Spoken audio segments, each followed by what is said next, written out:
भारत के दक्षिणी प्रांत में विजयगढ़ किला स्थित था, जो अपने समय का सबसे सुरक्षित और भव्य किला माना जाता था। यहाँ के राजा विक्रमादित्य अपनी शक्ति और न्यायप्रियता के लिए प्रसिद्ध थे।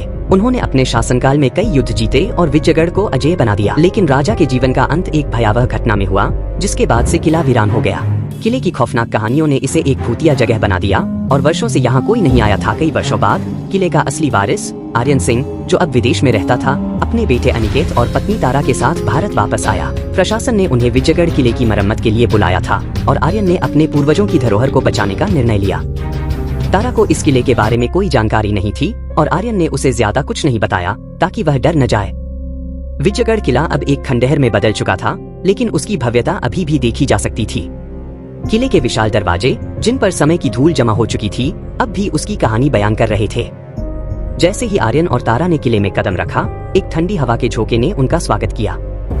किले की हवाओं में एक अजीब सी खामोशी और रहस्य छिपा था। पहली रात को ही तारा ने कुछ अजीब महसूस किया। उसे रात के समय किले के गलियारों से किसी के चलने की आहट सुनाई दी, लेकिन जब उसने उठकर देखा तो कोई नहीं था। उसने इसे अपने मन का वहम समझा और अनिकेत को लेकर सोने चली गई। दूसरे दिन आर्यन ने किले की मरम्मत के लिए कई मजदूरों को बुलाया। मजदूरों को किले के हर कोने की सफाई का आदेश दिया गया। काम शुरू होते ही अजीब घटनाएं घटने लगी। मजदूरों ने किले के एक पुराने कमरे में एक बंद दरवाजा देखा, जो कई वर्षों से खुला नहीं था। जब उन्होंने उसे खोलने की कोशिश की तो दरवाजा खुद ही खुल गया और अंदर एक ठंडी हवा का झोंका महसूस हुआ। उस कमरे के अंदर कोई अनजान शक्ति मौजूद थी। एक रात तारा अपने कमरे में सो रही थी, तभी खिड़की से एक अजीब सी आवाज आई। जब उसने खिड़की की ओर देखा तो एक काले साए ने उसे घूरते हुए देखा। वह चीख उठी और आर्यन को जगाया, लेकिन जब तक आर्यन जागा, वह साया गायब हो चुका था। तारा ने आर्यन को इस बारे में बताया, लेकिन उसने इसे एक सपना मानकर अनदेखा कर दिया। अगली सुबह तारा ने मजदूरों से बात की और उन्हें रात की घटना के बारे में बताया, लेकिन सभी ने इसे तारा का वहम माना और काम पर वापस लौट गए। तारा ने भी इसे भूल जाने की कोशिश की, लेकिन उस रात फिर से वही साया दिखा। इस बार तारा ने अपनी बहन रुचि को बुलाया, जो एक इतिहासकार थी, और किले के इतिहास के बारे में जानने का प्रयास किया। रुचि ने तारा को बताया कि विजयगढ़ किले के इतिहास में एक खौफनाक घटना घटी थी। राजा विक्रमादित्य के शासनकाल में उनकी पत्नी रानी मेघा को शक हुआ कि राजा का एक दासी स्वर्णलता के साथ प्रेम संबंध है। क्रोध में रानी ने स्वर्णलता को जिंदा दफन करवा दिया।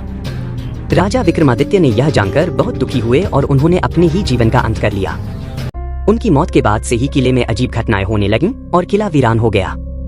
रुचि ने बताया कि यह माना जाता है कि स्वर्णलता की आत्मा अभी भी किले में भटक रही है और उसे न्याय नहीं मिला है। तारा ने यह सब सुनकर डर के मारे किले को तुरंत छोड़ने का फैसला किया, लेकिन आर्यन ने उसे समझाया कि वे अपने पूर्वजों की धरोहर को नहीं छोड़ सकते। एक रात तारा ने महसूस किया कि कोई उसकी खिड़की से उसे घूर रहा है। जब उसने पास जाकर देखा तो वह साया और भी स्पष्ट हो गया। उसने महसूस किया कि वह आत्मा उससे कुछ कहना चाहती है। तारा ने आर्यन को जगाया और उसे इस बारे में बताया।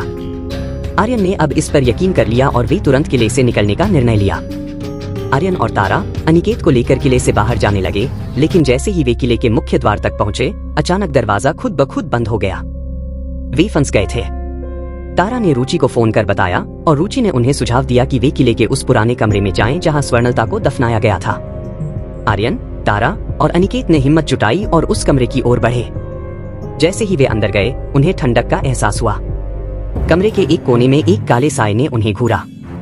तारा ने साहस दिखाते हुए साए से पूछा, तुम्हें क्या चाहिए? आत्मा ने जवाब दिया, इंसाफ। तारा ने वादा किया कि वे स्वर्णलता के नाम पर एक मंदिर बनवाएंगे ताकि उसकी आत्मा को शांति मिल सके।